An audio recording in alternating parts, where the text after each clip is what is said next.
চলো আজ কিছু কথা তোমাদের বলি এই হাইলাইটার দুটো নিয়ে। আমার কাছে এই দুটো হাইলাইটার ছাড়াও আরও কিছু হাইলাইটার আছে, বাট এই দুটো নিয়ে তোমাদের সাথে কিছু বলতে চাই। এই দুটো হাইলাইটারের মধ্যে একটা হাইলাইটার যেটা প্রত্যেকটা মেকআপ আর্টিস্টের কাছে কম বেশি থাকবেই বা আছে, সেটা সম্বন্ধে নাই বা বললাম। আজকে এটা সম্বন্ধে জেনে নাও যেটা আমি তোমাদের এখন দেখাচ্ছি।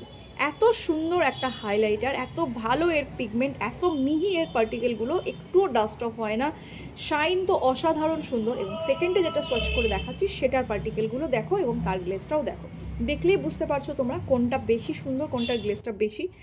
এবার তোমাদের দেখাই ব্রাশে করে নিয়ে। দেখো ব্রাশে করে আমি নিয়ে ডাইরেক্ট ইউজ করব, একটু ডাস্ট অফ করবো না। অলরেডি এটা পুরো বক্স ভর্তি কিন্তু পার্টিকেলগুলো ছড়িয়ে রয়েছে। এবার হাতে যখন ইউজ করলাম দেখো আশেপাশে এর পার্টিকেলগুলো পুরো ছড়িয়ে গেছে। এবার তোমরা অনেকেই বলবে আমি ডাস্ট অফ করে ইউজ করিনি তাই ছড়িয়ে গেছে, একদমই ঠিক কথা।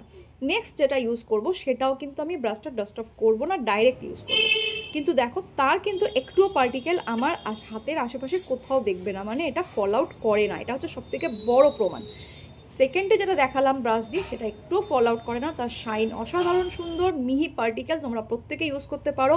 এরকম ক্লিন থাকে বক্সটা সবসময়। এটা যাচ্ছে ফরএভার 52 একটা হাইলাইটার, প্রাইস 500-এর মধ্যে। আর সেকেন্ড যেটা দেখাচ্ছি এটা হোজো, এটা কম বেশি সমস্ত মেকআপ আর্টিস্টরাই আগেই এটা কিনে ফেলো। বিশেষ করে যারা বিগিনার্স মেকআপ আর্টিস্ট আছো তারা তো হাইলাইটার মানেই আগে হোজো কিনবে। এবার থেকে কিন্তু একটু চিন্তা ভাবনা করে কিনো। এই হোজোর থেকেও কমে তোমরা ফরএভার 52 হাইলাইটার পাবে, আর ফিনিশিং কিন্তু হোজোর থেকে 10 গুণ ভালো।